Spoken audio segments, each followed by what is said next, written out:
Assalamualaikum warahmatullahi wabarakatuh. Saya Iksan Saberi, saya dari Prodi Ilmu Pemerintahan Reguler A. NIM saya 20103065201541. Kali ini saya akan bahas teori gerakan sosial dan masyarakat sipil dengan materi gerakan sosial perempuan ekofeminisme di Pegunungan Kendeng Provinsi Jawa Tengah. Demikian pula hanya dalam gerakan tani, gerakan perempuan adalah sebagai salah satu elemen pergerak perjuang rakyat atau petani dan buruh tani dalam memperjuangkan hak-hak mereka. Gerakan perempuan yang dibahas dalam tulisan kali ini adalah mengenai perlawanan para Sri Kandi yang tinggal di sekitar pegunungan Kendeng yang setiap harinya melakukan aktivitas interaksi dengan alam.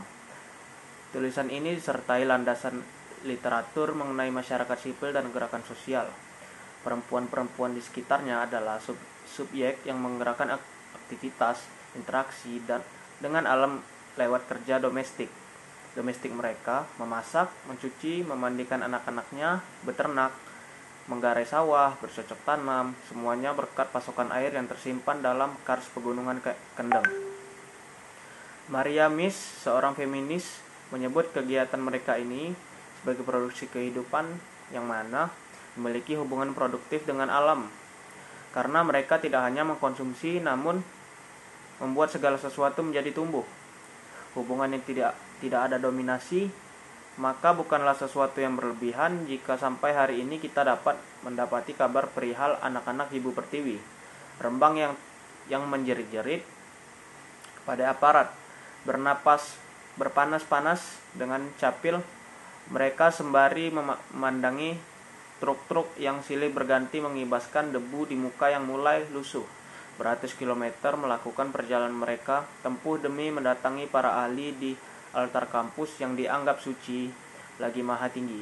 Dua dalam lensa feminisme khas Eropa, perempuan-perempuan ini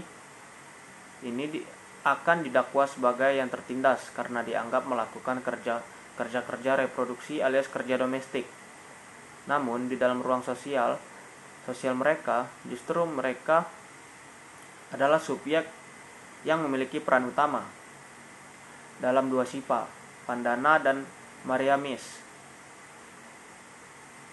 Struktur ekologilah yang menciptakan struktur sosial dan kebudayaan demikian.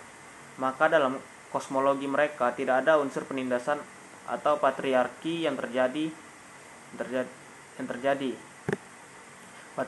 Patriarki seperti yang dikatakan oleh Walby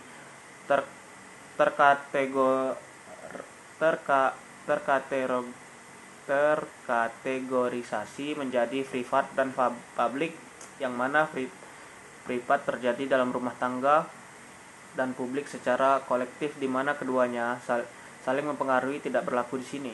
Hasrat etis dari perempuan-perempuan yang mengelola air dapat dijumpai dari bagaimana mereka menampung beban-beban pekerjaan domestik berkaitan dengan air dalam pengasuhan atas anak-anak, atas keluarga, atas ternak, atas tanam-tanaman yang menjadi tanggung jawab ekonomis subsisten keluarga. Tetapi tradisi ini kemudian lama-lama terkikis dengan hadirnya berbagai tambang di Pegunungan Kendeng. Nurani lokal atas intervensi yang pengingkaran hak-hak ekologis warga lokal ini mempercepat friksi dan konflik horizontal yang tak hanya di kalangan warga Pegunungan Kendeng, tetapi menyebar di luar Pegunungan Kendeng. Sejauh ini studi tentang persoalan gerakan masyarakat sipil hanya dilakukan oleh Kartodirjo,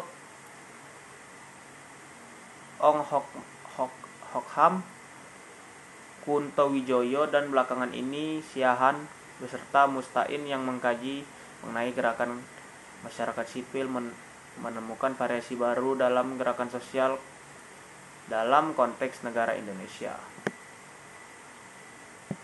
Mereka telah berhasil mengukuhkan pandangan versi Indonesia tentang fenomena histori yang penting tentang gerakan sosial rakyat miskin dan marginal pedesaan.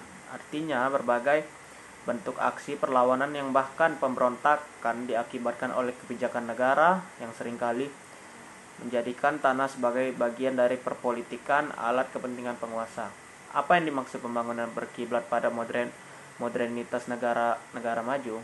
Konon yang telah melewati pengalaman revolusi industri dan revolusi pengetahuan dianggap gilang gemilang dalam mencapai peradaban manusia. Mulai dari Comte yang telah membawa teori evolusi menjadi pengetahuan positivistik dengan diawali imajinasi 3 fase perubahan peradaban manusia ke arah yang lebih maju secara direksional linier, dilanjutkan fungsionalisme. Sekian dari saya, lebih dan kurangnya mohon dimaafkan. Wassalamualaikum warahmatullahi wabarakatuh.